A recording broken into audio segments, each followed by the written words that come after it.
Hey guys, what's going on? So this is going to be a banned book reading channel. We're going to be reading chapter by chapter on some banned books slash challenged books because times are getting a little scary and knowledge is something that shouldn't be restricted. So we're going to start things off by reading 1984. The next book we're probably going to read is either going to be Animal Farm or Fahrenheit 451. So keep a lookout for those updates too. If this is going to be something you're interested in, I'm just going to be reading out chapter by chapter basically and then putting it all in a playlist so that it'll act like an audiobook, but it'll be just me reading it. So let's begin.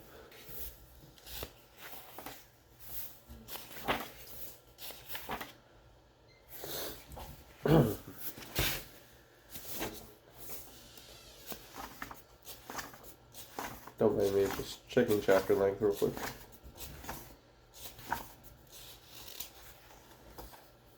So we're going to be starting things off in section 1, or in chapter 1, and we're just going to read the first section because it's about 15 to 20 pages, so I don't want that to take too long. Let us begin. It was a bright, cold day in April, and the clocks were striking 13. Winston Smith, his chin nuzzled into his breast in an effort to escape the vile wind, slipped through the glass door of Victory Mansions, though not quickly enough to prevent a swirl of gritty dust from entering along with him. The hallway smelt of boiled cabbage and old rag mats. At one end of it, a colored poster, too large for indoor display, had been tacked to the wall. It depicted simply an enormous face, more than a meter wide, the face of a man of about 45, with a heavy black mustache and ruggedly handsome features. Winston made for the stairs. It was no use trying the lift. Even at the best of times, it was seldom working, and at present the electric current was cut off during the daylight hours. It was part of the economy drive in preparation for Hate Week. The flat was 7 flights up, and Winston, who was 39 and had a varicose ulcer above his right ankle, went slowly, resting several times on the way. On each landing, opposite the lift shaft, the poster with the enormous face gazed from the wall. It was one of those posters which are so contrived that the eyes follow you about when you move. "Big Brother is watching you," the caption beneath it ran. Inside the flat, a fruity voice was reading out a list of figures which had something to do with the production of pig iron.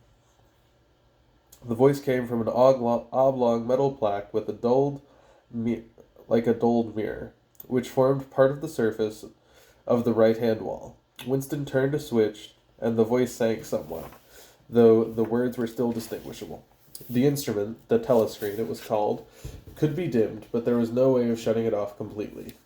He moved over to the window, a smallish, frail figure, the meagerness of his body merely emphasized by the blue overalls, which were the uniform of the party. His hair was very fair, his face naturally sanguine, his skin roughened by coarse soap and blunt razors, and the cold of the winter that had just ended. Outside, even through the shut window pane, the world looked cold. Down in the streets, little eddies of wind were whirling dust and torn paper into spirals, and though the sun was shining and the sky a harsh blue, there seemed to be no color in anything, except the posters that were plastered everywhere. The black mustachioed face gazed down from every commanding corner. There was one on the house front immediately opposite. "Big Brother is watching you," the caption said, while the dark eyes looked deep into Winston's own. Down at street level, another poster, torn at one corner, flapped fitfully in the wind, alternately covering and uncovering a single word, INGSOC, Ingsoc. In the far distance, a helicopter skimmed down between the roofs, hovering for an instant like a blue bottle, and darted away again with a curving flight. It was the police patrol, snooping into people's windows. The patrols didn't matter, however, only the thought police mattered. Behind Winston's back, the voice from the telescreen was still babbling away about pig iron and the overfulfillment of the ninth three-year plan. The television received and transmitted simultaneously any sound that Winston made, above the level of a very low whisper, would be picked up by it.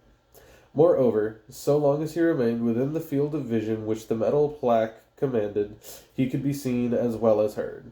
There was, of course, no way of knowing whether you were being watched at any given moment, how often, or on what system the thought police plugged in on any individual wire was guesswork. It was even conceivable that they watched everybody all the time.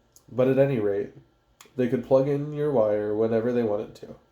You had to live, did live, from habit that became instinct in the assumption that every sound you made was overheard, and, except in darkness, every movement scrutinized. Winston kept his back turned to the telescreen. It was safer, though, as he well knew, even a back can be revealing. A kilometer away, the Ministry of Truth, his place of work, towered vast and white above the grimy landscape. This, he thought, with a sort of vague distaste, this was London, chief city of Airstrip 1 itself, the third most populous of provinces in Oceania, the third most populous of the provinces of Oceania. He tried to squeeze out some childhood memory that should tell him whether London had always been quite like this.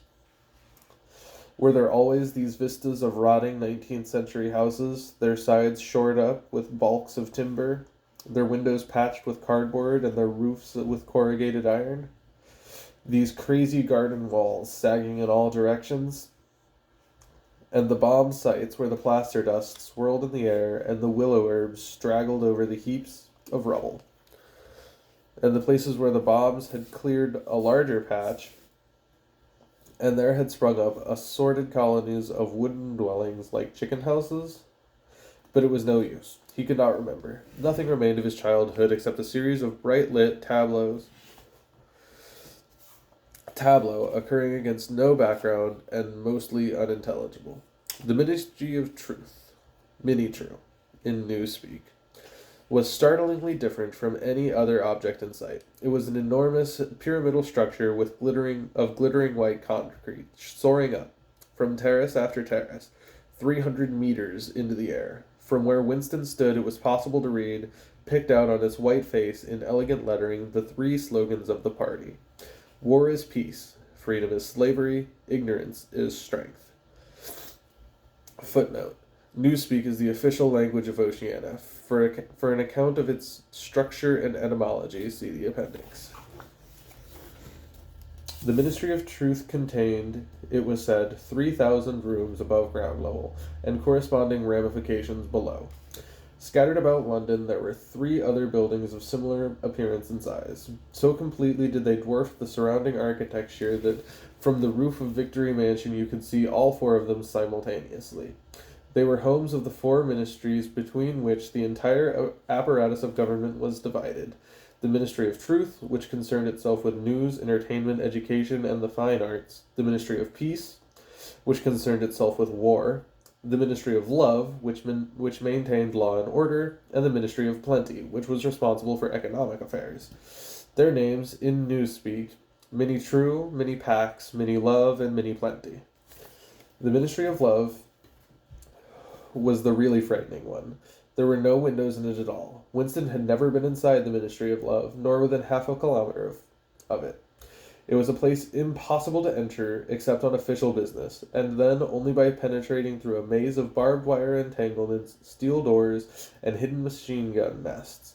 Even the streets leading up to its outer barriers, were roamed by gorilla-faced guards in black uniforms, armed with jointed truncheons.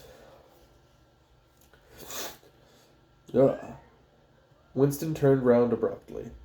He had set his features into the expression of quiet optimism which was advisable to wear when facing the telescreen. He crossed the room into the tiny kitchen. By leaving the ministry at this time of day, he had sacrificed his lunch in the canteen. He was aware that there was no food in the kitchen except a hunk of dark-colored bread, which had got to be saved for tomorrow's breakfast. He took down from the shelf a bottle of colorless liquid with a plain white label marked Victory Gin.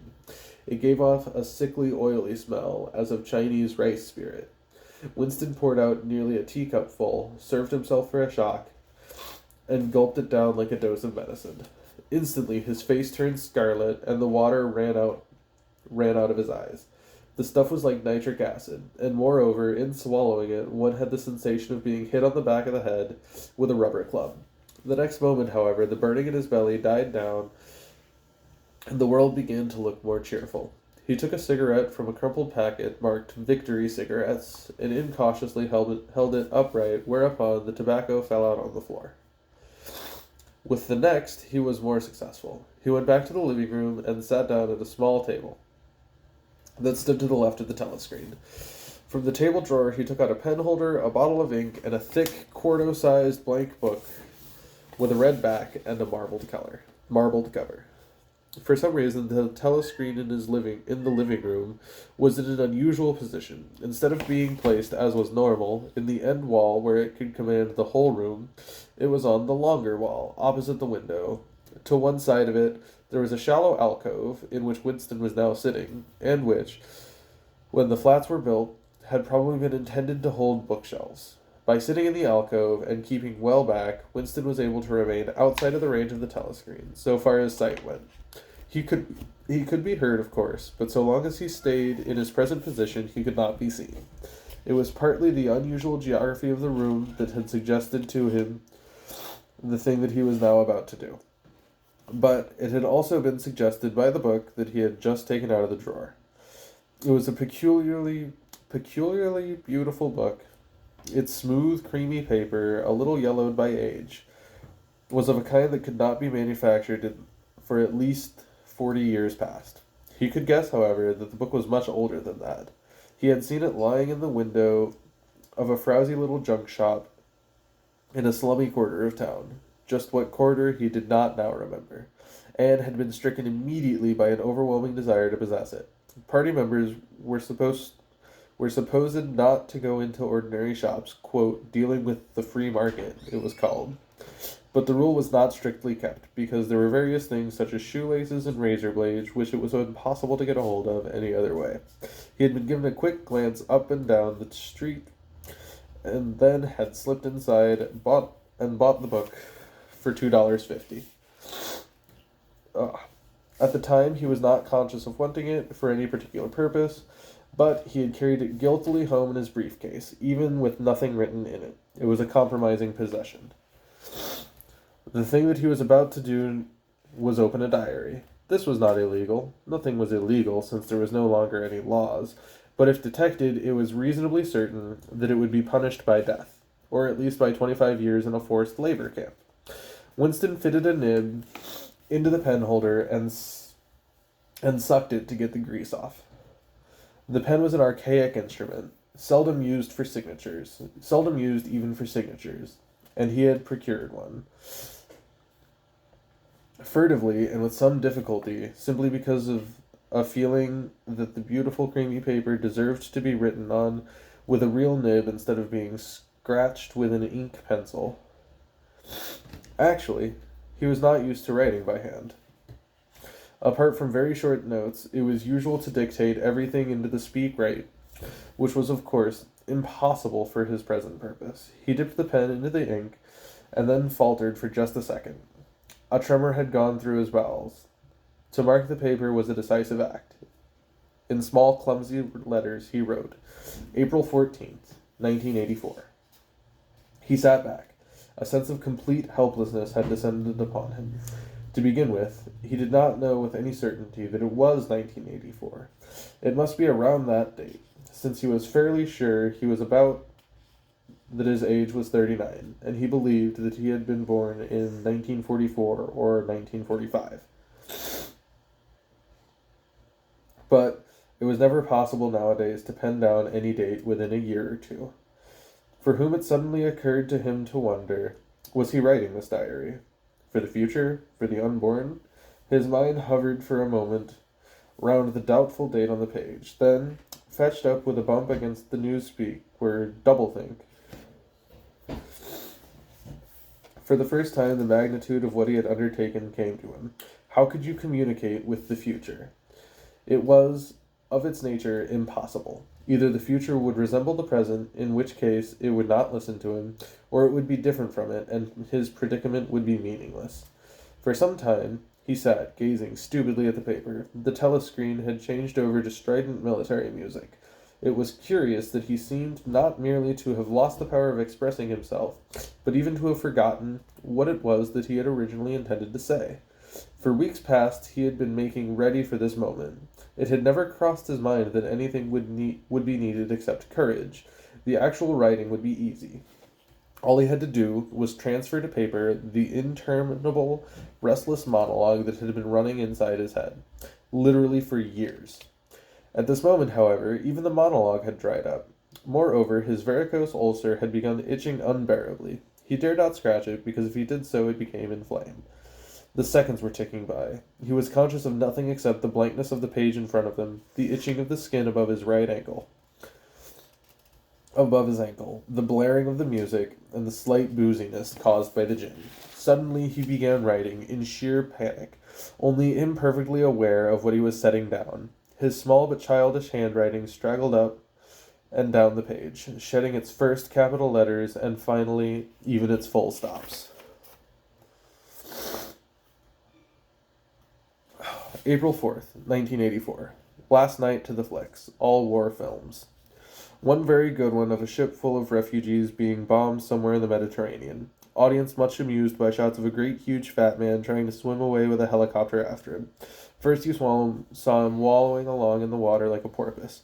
Then you saw him through the helicopter's gun sights. Then he was full of holes and the sea around him turned pink and he sank as suddenly as though the holes had let in water. Audience shouting with laughter when he sank. Then you saw a lifeboat full of children with a helicopter hovering over it. There was a middle-aged woman, might have been setting up in the bow with a little boy, about 3 years old, in her arms. The little boy was screaming with fright and hiding his head between her breasts as if he was trying to burrow right into her, and the woman putting her arms around him and comforting him although she was blue with fright herself. All the time covering him up as much as possible, as if she thought her arms could keep the bullets off of him. Then the helicopter planted a 20-kilo bomb in among them. Terrific flash, and the boat went all to matchwood. Then there was a wonderful shot of a child's arm going right up into the air. With a helicopter with a camera in its nose must have followed it up. There was a lot of applause from the party seats. But a woman down in the prole part of the house suddenly started kicking up a fuss and shouting they didn't ought to have showed it in front of kids. It isn't right in front of kids. And it wasn't until the police turned her out. I don't suppose anything happened to her. Nobody cares what the proles say. Typical prole reaction. He cut off. Winston stopped writing, partly because he was suffering from a cramp. He did not know what had made him pour out this stream of rubbish. But the curious thing was that while he was doing so, a totally different memory had cleared itself in his mind, to the point where he almost felt equal to writing it down. It was, he suddenly realized, because of this other incident that he had suddenly decided to come home and begin the diary today. It had happened that morning at the ministry, if anything so nebulous could be said to happen. It was nearly 1100, and in the records department where Winston worked, they were dragging the chairs of the cubicles and grouping them in the center of the hall, opposite the big telescreen in preparation for the 2-minute tape. Winston was just taking his place in one of the middle rows when two people who he knew by sight but had never spoken to came unexpectedly into the room. One of them was a girl whom had often passed in the corridors. He did not know her name, but he knew that she worked in the fiction department, presumably, since he had sometimes seen her with oily hands and carrying a spanner. She had some mechanical job on one of the novel-writing machines. She was a bold-looking girl of about 27, with thick dark hair, a freckled face, and swift athletic movements. A narrow scarlet sash, emblem of the Junior Anti-Sex League, was wound several times around the waist of her overalls, just tightly enough to bring out the shapeliness of her hips.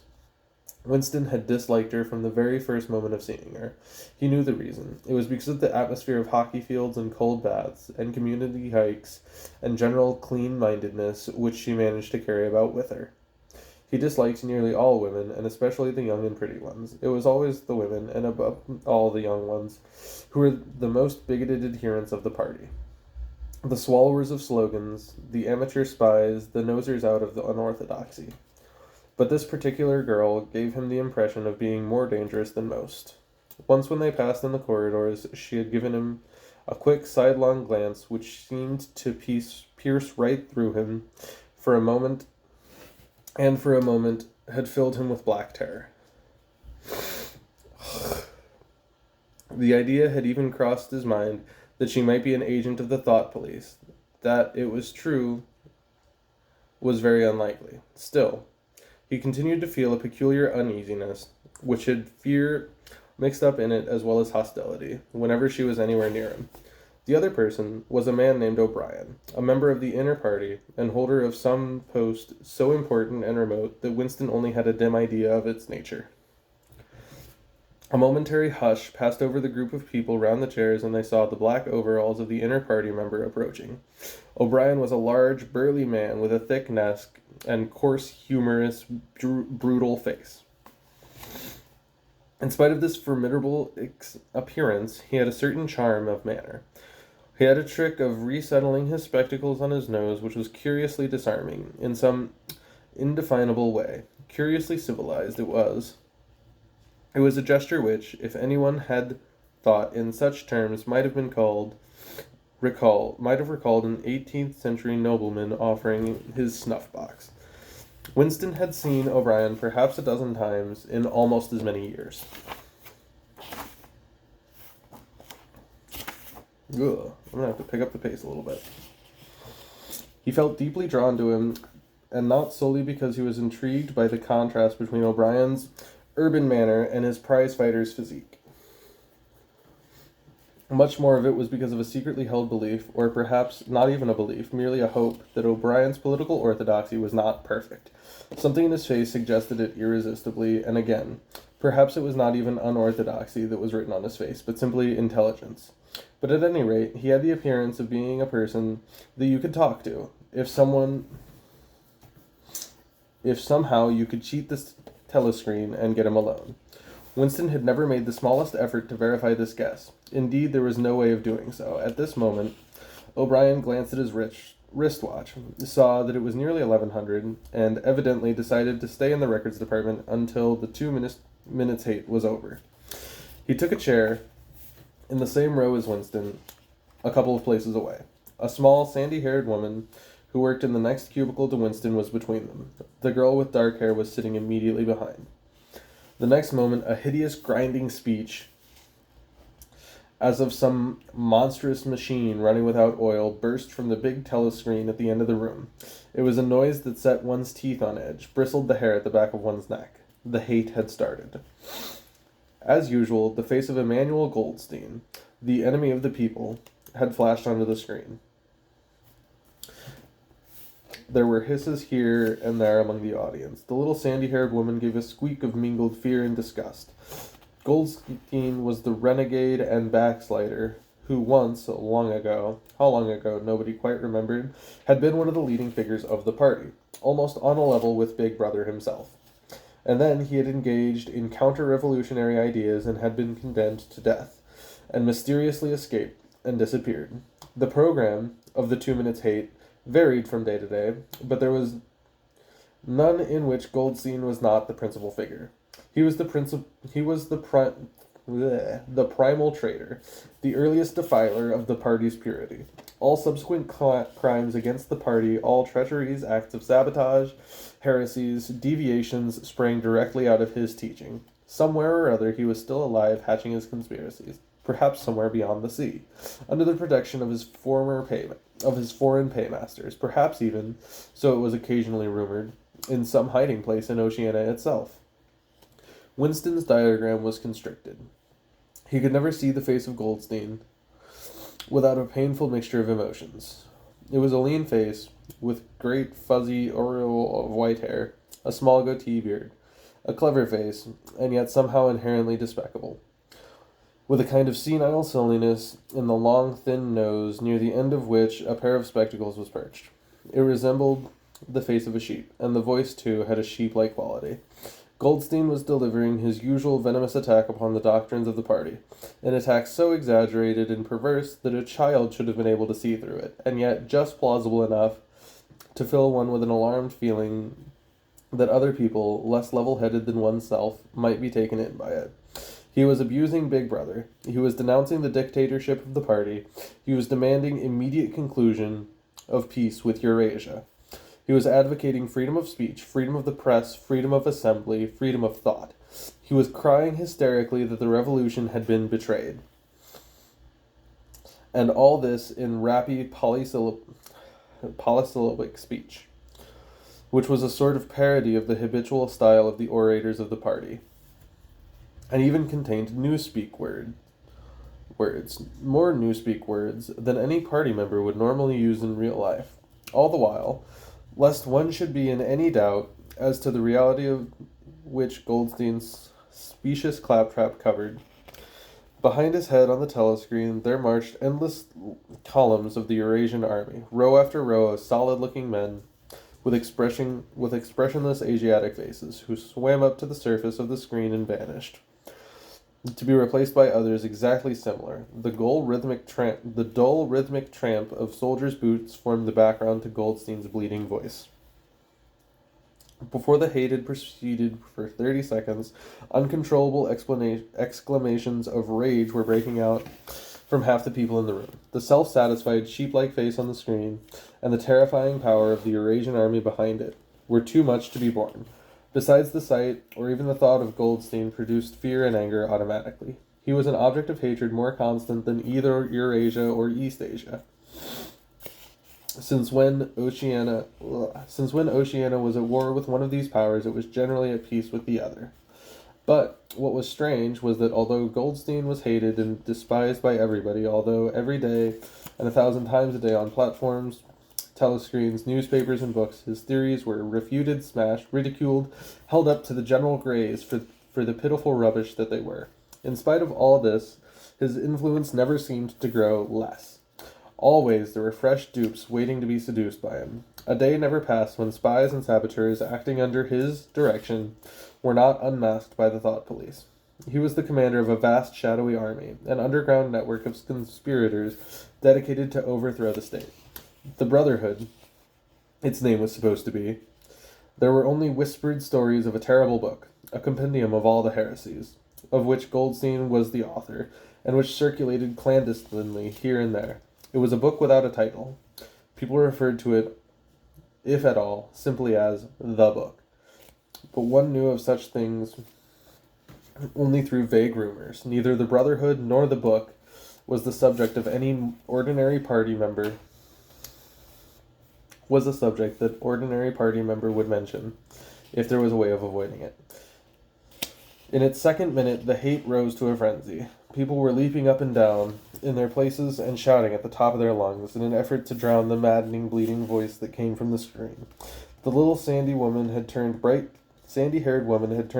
pink. Her mouth was opening and shutting as like that of a landed fish. Even O'Brien's heavy face was flushed. He was sitting very straight in his chair, his powerful chest swelling and quivering as though he were standing up to the assault of a wave. The dark-haired girl behind Winston began suddenly crying out, "Swine, swine, swine." And suddenly she picked up a heavy Newspeak dictionary and flung it at the screen. It struck Goldstein's nose and bounced off.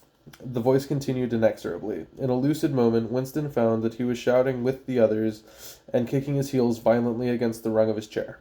The horrible thing about the 2 minutes hate was not that one was obliged to act a part, but that it was impossible to avoid joining in. Within 30 seconds, any pretense was always unnecessary. A hideous ecstasy of fear and vindictiveness, a desire to kill, to torture, to smash faces in with a sledgehammer, seemed to flow through the whole group of people like an electric current, turning one, even against one's will, into a grimacing, screaming lunatic. And yet, the rage that felt was an abstract, undirected emotion, which could be switched from one object to another like the flame of a blow lamp. Thus, at one moment, Winston's hatred was not turned against Goldstein at all, but on the contrary, against Big Brother, the party, and the thought police. At such moments, his heart went out to the lonely, derided heretic on the screen, sole guardian of truth and sanity in a world of lies. And yet, the very next instant, he was at one with the people about him, and all was said of Goldstein. Goldstein seemed to him to be true. At those moments, his secret loathing of Big Brother changed into adoration, and Big Brother seemed to tower up, an invincible, fearless protector, standing like a rock against the hordes of Asia and Goldstein, in spite of his isolation and helplessness, and the doubt that hung about his very existence. Seemed like some sinister enchanter, capable, by the mere power of his voice, of wrecking the structure of civilization. It was even possible at moments to switch one's hatred this way or that by a voluntary act, suddenly, by the sort of violent effort with which one wrenches one's head away from the pillow in a nightmare. Winston succeeded in transferring his hatred from the face on the screen to the dark-haired girl behind him. Vivid, beautiful hallucinations flashed through his mind. He would flog her to death with a rubber truncheon. He would tie her naked to a stake and shoot her full of arrows like Saint Sebastian. Ah. Ew. That was really gross. Better than before. Moreover, he realized why he hated her.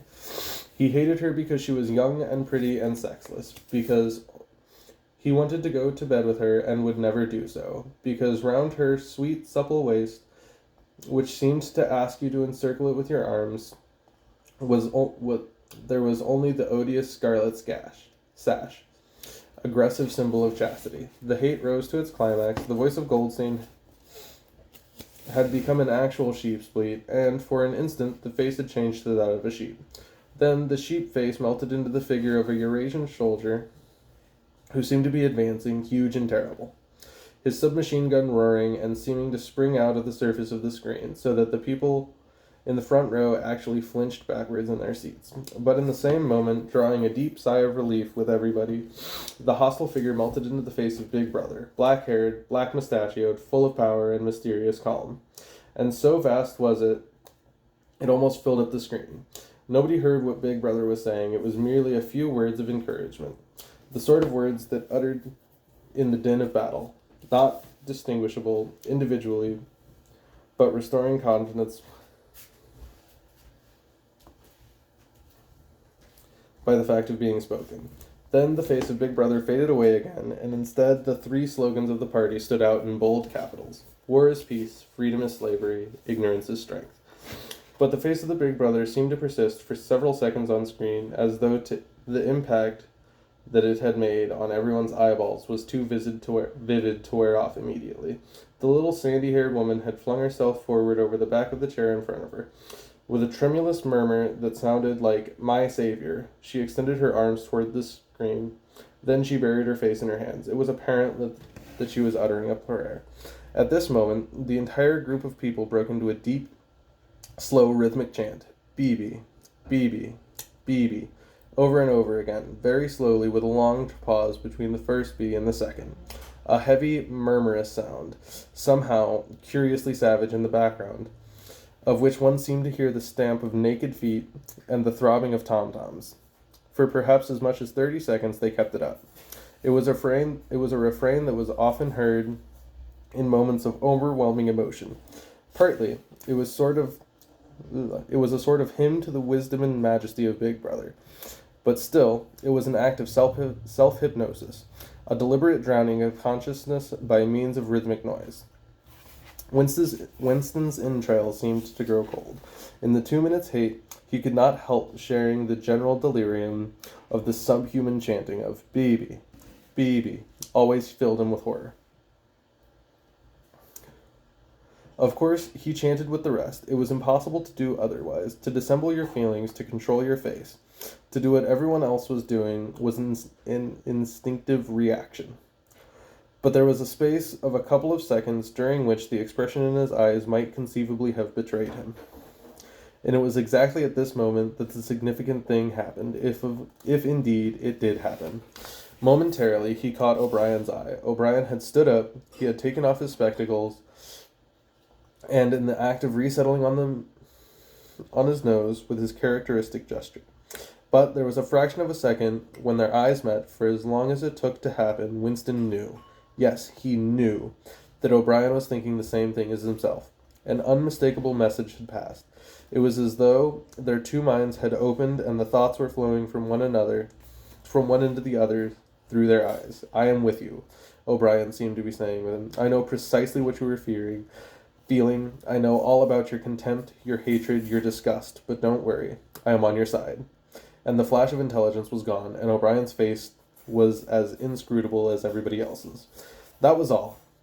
He was already uncertain whether it had happened. Such incidents never had any sequel. All that they did was to keep alive in him the belief, or hope, that others beside himself were enemies of the party. Perhaps the rumors of vast underground conspiracies were true after all. Perhaps the Brotherhood really existed. It was impossible, in spite of the endless arrests, confessions, and executions, to be sure that the Brotherhood was not simply a myth. Some days he believed in it, some days not. There was no evidence, only fleeting glimpses that might mean anything or nothing, snatches of overheard conversations, faint scribbles on lavatory walls. Once even, when two strangers met, a small movement of the hands, which had looked as though to be a signal of recognition. But it was all guesswork. Very likely he had imagined the whole thing. He had gone back to his cubicle without looking at O'Brien again. The idea of following up their momentary contact hardly crossed his mind. It would be inconceivably dangerous, even if he had known how to set about doing it. For a second, 2 seconds, they had exchanged an equivocal glance. And that was the end of the story. But even that was a memorable event, in the locked loneliness in which one had to live. Winston roused himself and sat up straighter. He let out a belch. The gin was rising from his stomach. His eyes refocused on this page. He discovered that, while he sat helplessly musing, he had also been writing, as though an automatic action. It was no longer the same cramped, awkward handwriting as before. His pen had slid voluptuously over the smooth paper, printing large, neat capitals. Down with Big Brother. Down with Big Brother. Down with Big Brother. Over and over again, filling half the page. He could not help feeling a twinge of panic. It was absurd, since the writing of those particular words was not more dangerous than the initial act of opening the diary. But, for a moment, he was tempted to tear out the spoiled pages and abandon the enterprise altogether. He did not do so, however, because he knew that it was useless. Whether he wrote Down with Big Brother, or whether he refrained from writing anything, it made no difference. Whether he went on with the diary, or whether he did not go on with it, made no difference. The thought police would get him just the same. He had committed, would still have committed, even if he had never set pen to paper, the essential crime that contained all of it others in itself. Thought crime, they called it. Thought crime was not a thing that could be concealed forever. You might dodge successfully for a while, even for years, but sooner or later they were bound to get you. It was always at night. The arrests invariably happened at night. The sudden jerk out of sleep, the rough hands shaking on your shoulders, the lights glaring in your eyes, the ring of hard faces round the bed. In the vast majority of cases, there was no trial, no report of the arrest. People simply disappeared, always during the night. Your name was removed from the registers, every record of everything you had ever done was wiped out. Your one-time existence was denied and then forgotten. You were abolished, annihilated, vaporized was the usual word. For a moment, he was seized by a kind of hysteria. He began writing in a hurriedly untidying scrawl. They'll shoot me. I don't care. They'll shoot me in the back of the neck. I don't care. Down with Big Brother. They always shoot you in the back of the neck. I don't care. Down with Big Brother. He sat back in his chair, slightly ashamed of himself, and laid down the pen. The next moment he started violently. There was a knocking at the door. Already? He sat as still as a mouse, in the futile hope that whoever it was might go away after a single attempt. But no, the knocking was repeated, and the worst thing of all would be to delay. His heart was thumping, like a drum, but his face, from long habit, was probably expressionless. He got up and moved heavily towards the door. So I did skip over a little bit of stuff. It seems as though either the book is trying to portray anti-Semitism from the government standpoint, or the book is being a little anti-Semitic here. I don't know. I'd have to do some research into George Orwell, but there are some references to Judaism and not calling it by its proper name. So I went ahead and just skipped over those. If you want to read the book, they're in the starting chapter from what I was just reading. So already we can see that there's some striking similarities to some stuff. Anyway, that's all for this one. I hope to see you guys further.